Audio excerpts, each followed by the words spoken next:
to. Madilim dito. Yung sinasabi ko sa inyo. Yan, oh. Dilim, di ba? Oh, stock light natin yan, ay stock light. Low beam. High beam. Diba? Ito guys, yung stock na ilaw ni Honda PCX na low beam. Yan ang ilaw niya. Yan, o, ganyan siya kadilim. Kulang, kumbaga, kung magmamabilis ka, you need to be careful din. Pero, kapag nag-high beam tayo, low beam, high beam, yan. Oh, ayan, katulad niya, nakita ko agad, di ba? Patay ko yung ilaw, ganyan kadilim. Kita niya guys. Pero mas madalim pa dyan ang buhay ko guys, kapag wala syempre si OBR natin. Wala nang mas didilim pa dun guys. Teka naman, first time ko mo, kinakabahan ako eh. Ayan o, dilim mo, ayan o. Oh. Low beam, high beam. Boom! Ano guys, na-miss nyo ba ako? Ako din eh, na-miss ko na rin actually mag-vlog. So ngayon, pupunta tayo sa may Bulacan, somewhere Santa Maria, Bulacan. Ayan, at may susunduin muna tayo. Samahan nyo ako guys. Ngayon, ang gamit natin ay PCX sa mga OG natin na fans dyan, sa mga OG natin na subscribers dyan, sa mga mommies at titos natin dyan na subscribers ko pa way back 2019 to 2020. Yan, wala na ho ang ating Honda Click. Hindi po ako na-aksidente ha, napunta po sa kapatid ko. Yan, kapatid ko na ho ang gumagamit ng Honda Click natin na color blue, ang legendary Honda Click natin. And kayo, ito ang ginagamit natin, Honda PCX 160. Yan, nagpakabit tayo ng mini driving light. Kaya gusto ko rin i-vlog kasi para maipakita sa inyo kung gaano nga ba kaliwanag. Ako din guys, sa tala ng pagmumotor ko, ngayon lang ako nakapagpa-install ng mini driving light sa motor. Ayan, gusto ko testingin at isama kayo. Tingnan natin kung ano nga ba talaga yung pros and cons ng merong mini driving light sa kalsada sa motor. Alright? So ngayon, dito tayo sa may MacArthur Highway. Yan, papasok ng Malabon at Valenzuela. Napaka-traffic dito palagi guys. Nowadays, actually restricted tayo ngayon sa may Facebook natin, which is nasa 43,000 followers na tayo doon. Ganun na ho kalaki ang J-channel nyo sa Facebook. Pero yun nga, alam nyo ba yung kasabihan na if you are still wondering sa buhay mo or hindi mo alam ang gagawin mo at some certain part of your life, parang you need to step back or to look backward sa footprints or sa galingan mo for you to reassess your life. Alam nyo ba yun guys? Ngayon, since alam nyo naman guys, tumatakbo ang ating Mayor Isko dito sa may Maynila. Parang gusto kong ibalik guys yung pag-update natin dito sa Maynila, kung saan ako nakilala ng mga mommies at titos natin dyan dito sa YouTube as well as sa Facebook natin, no? Gusto ko kasi ipakita yung difference ngayon. Ngayon na iba yung namumuno na kumbaga pagbabanggain lang natin yung competency nila when it comes to governance dito sa Maynila, no? Ako na taga Maynila guys, born and raised dito sa Manila. Nakita ko naman yung difference ng ilang generations na ng mayor ang nagdaan, no? Pero iba pa rin talaga guys nung nadatnan at na-experience ko na mismo yung pamumuno ng ating Mayor Isko dito sa Maynila. Talaga may pagbabago, ano? And guys, dito na tayo kay Madam. Madam, saan po ba ang naramdaman ng puso na dahan-dahan akong nahuhulog sa'yo? Ano question niya, ma'am? Guys, magmumubit na kasi ako eh. Saan po ba yung ano nyo? Ma'am, lagay po natin dito, ma'am ha. Wait lang po ha. Teka lang ma'am, first time ko po ma'am, kinakabahan ako eh. Alright, kalalagpas lang natin ng Malanday guys. I think may kawayan na to, going to Marilao, Bocaue, tapos Santa Maria. And time check, 6:11 ngayon. Ito yung mini driving light natin guys. Naka low beam tayo ha. We're using Senlo M1A Plus na 60 watts. Yan, 6,000 lumens. Ito siya guys, ito yung actual video niya. Ewan ko guys kung nadja-justify ng GoPro Hero 10 natin itong ilaw niya. Pero so far, maliwanag naman siya. Siguro kapag nagpakabit kayo nito, konting adjustment lang ang kailangan based on your preference, kasi merong iba gusto salungat ang ilaw, gusto itong left side nakatutok sa right side at yung right side nakatutok naman sa left side para mas kalat. Ako kasi ito yung ikinabit sa atin ng mechanic natin. Yan, hindi ko na binago kasi makit pa ulo ko eh. Maliwanag naman siya actually. Mamaya itatry natin yung high beam, kasi yung high, pero mo guys ha, high beam ko, wait lang, hanap tayo ng madilim-dilim. Ito madilim, ito 1, 2, 3. High beam niya guys, oh. Nakakabulag, nakakahiya din. Ayan guys, high beam ko ulit. Boom, high beam, grabe. Lakas no, guys. Tingnan niyo yung stock ilaw ng ano natin, PCX 160 natin. Halos hindi niyo mapapansin. Ayan no, high beam natin. Ito yung high beam, parang wala. Yung low beam natin, which is yung daytime running light, parang wala no. Ito yung mini driving light natin, pak, panis. First time ko magkaroon, guys. First time ko magkaroon. So yeah, nakaka-enjoy din pala may ganito kalakas na ilaw, no? Pero use it responsibly, guys. Nakakasilaw din talaga to sa mga kasalubong natin. Tapos kapag nasa Argo kayo, di ba? Kasalanan din nila yun.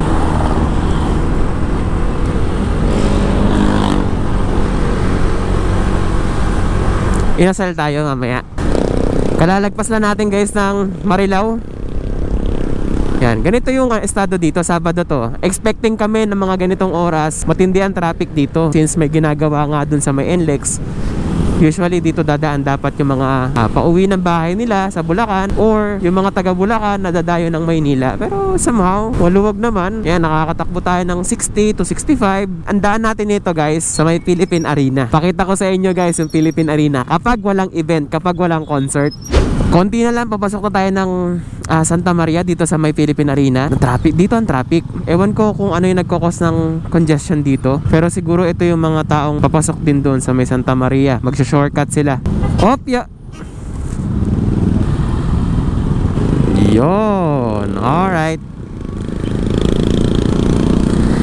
Open natin yung mini driving light natin pagdating dito, guys. Ayan, sa maluwag.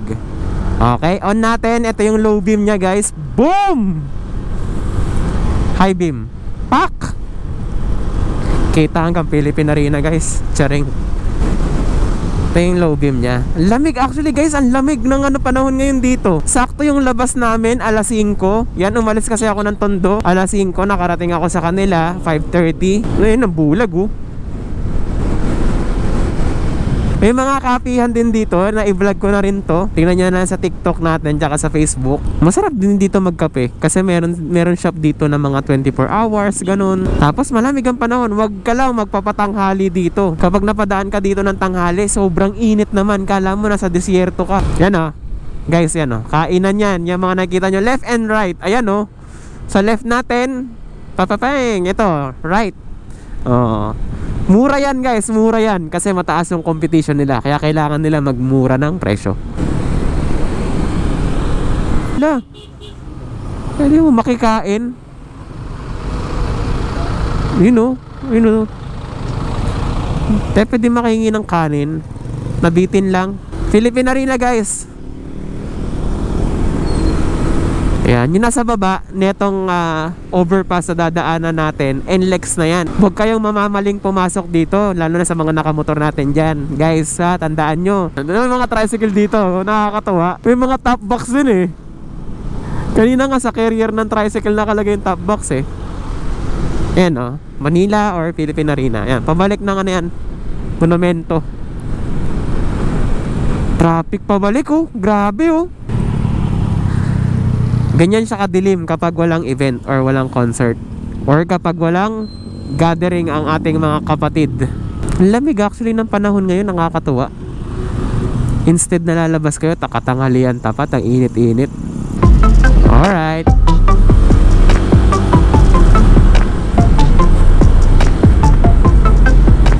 Laki ng advantage mo, no, kapag may ganito kang mini driving light. For only 3,300. Guys, meron na kayong Zenlo M1A. Kasama na doon yung installation, pati yung mga parts na ikinabit like wires, fuse, relays, yan. Pero ano yung MDL nito? Parang mas maliwanag yung nasa tapat natin eh. Hindi, parehas lang kami, guys. Ayun o, parehas. Uy, mas malakas yung nakasalubong natin. Luwag na, ayan o. Dilim dun o, ano meron dun? Ito yung ilaw natin, guys. Kapag walang mini driving light, ang dilim, di ba? Hindi ka nga actually mapapansin eh.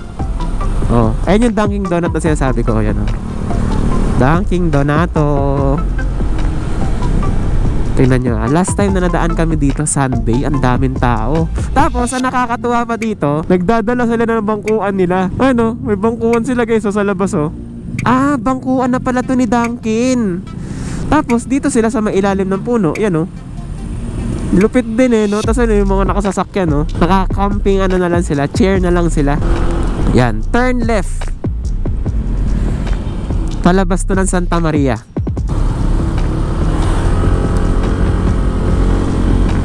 Alright. Actually, kung hindi magkakaroon ng traffic dyan on a usual day, or kung itatravel mo to ng gabi, madaling araw, from Manila to Bulacan, siguro kakain lang to ng mga 1 oras or kalahating oras. Kung walwal ka na mag-drive, kalahating oras kaya to. Pero 1 oras, moderate driving, yan, kaya to. Sa tanghali kasi talagang nuknukan din ang traffic dito. Doon sa may loob ng Philippine Arena walang traffic, pero kapag pasok nyo naman ng Santa Maria, traffic din dito, guys. Parang lahat ata ng taga Bulacan, lahat ata ng taga Santa Maria Bulacan, ito lang ang daanan. Turn ano lang kayo doon, turn left, tapos pagdating dito turn left ulit. Yan, Santa Maria na yan. Dati naliligaw pa ako kailangan pa namin mag-base ng girlfriend ko dito Hanap tayo ng makakainan dito. Tom Goods na kami, charge lang tayo, guys. Okay, bagong bukas ata tong Mang Inasal na to, guys. Pero yeah, tinry namin kumain dito. Okay yung staff nila dito, mga ganado pa magtrabaho sa buhay Kung sa ibang Mang Inasal yan, papabayaan ka ng kumain Okay, on to our destination. Actually, medyo malayo-layo pa to. Siguro mga 15 kilometers. Hindi na 15, mga 10, ganun. Wala ba tayo nakalimutan? Cellphone ko, cellphone. Yung ganda ng helmet nila Kupol, Q-Pol. Ganda ng ilaw natin, guys. So far sulit. Ewan ko lang yung wirings niya. Kaya ngayon ko pa lang na test drive to ng malayo-layo. Meron kasi ditong part na medyo exposed. Exposed talaga, hindi medyo. Exposed yung ano niya, nakabalat na wire. Yung tanso ba? Iniisip ko, paano kapag nabasa yun? Okay lang ba? Or magkakaroon ng corrosion in the long run? Okay, madilim na part. Normal light to nakabukas natin. To, normal light natin yan. MDL. Boom! High beam. Low beam. High beam natin. Panalo din sa 3,000. Patay na natin. Ayan pag nakapatay, di ba? Ang dilim. Medyo mag-aalangan ka pa sa sahig kung hindi mo kabisado Baka may lubak, may malalim na butas. Ang sarap ng may mini driving light. Dito na kami. Bayan ng Santa Maria, guys. Binabakbak na lang namin to. At maluwag naman na dito. Ang lamig ngayon. Yun lang ang napansin ko dito. Pagmula pa kanina, ang lamig bago pa kami kumain. All home Santa Maria. Dami na rin kainan dito, Umaasenso na rin ang bayan ng Bulacan, lalo na dito. Ang bibilis magpaandar ng mga motor dito. Makita mo naman, mga walang helmet. Okay, ligo tayo rito. Dito ko tatapusin, guys. Yung video, may papakita lang ako sa inyo dito ang daanan. May madilim na daanan dito. Tingnan natin kung gaano kalakas itong sa mga taga Bulacan dito, Santa Maria. Ano nga ulit labi ang nito? Tierra, shout out sa inyo, shout out. Yan. May madidilim kasing dito, daanan dito. By the way, guys Zenlo M1A Plus. Ito yung 60 watts na mini driving light. Pair to, kaliwat kanan. Ito, guys, yung stock na ilaw ni Honda PCX na low beam. Yan ang ilaw niya. Yan, ganyan siya kadilim. Kulang, kumbaga, kung magmamabilis ka, you need to be careful din. Kahit onte. Yan. Pero, kapag nag-high beam tayo, low beam, high beam, yan. Ayan, katulad niya, nakita ko agad, di ba? Kumbaga, layo ko nun from Monumento to dito, nakita ko agad yung hams. Yan, high beam tayo yan. Patay ko yung ilaw, ganyan kadilim. Kita nyo, guys. Pero mas madalim pa dyan ang buhay ko, guys, kapag wala syempre si OBR natin. Wala nang mas didilim pa dun, guys. Kinikilig siya. Ayan dilim ayan low beam, dilim, high beam, boom! Kita kalawakan, guys. Low beam. May kasalubong tayo M1A Plus Zenlo. Palong-palo na si Zenlo, kaka-promote ko, guys.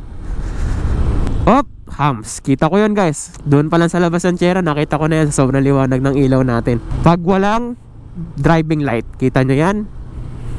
Pag may driving light, boom! Hams. Ito. Madilim dito. Yung sinasabi ko sa inyo. Yan dilim, di ba? Stock light natin yan stock light. Low beam. High beam. Di ba? Napakaganda, sulit. So dito na lang tayo. Yeah, tingnan natin kung makakagawa tayo ng Manila update. Kagaya na sinabi ko sa inyo, magbablog tayo around Manila. At i-check natin kung what's the difference between the previous governance of Mayor Isko Moreno at sa ngayon, at bago magkaroon ng bagong mayor sa Manila. So that is it for this vlog again, mga ka-J Channel. This is your John Jericho Jacob, your daily vlogger, signing out.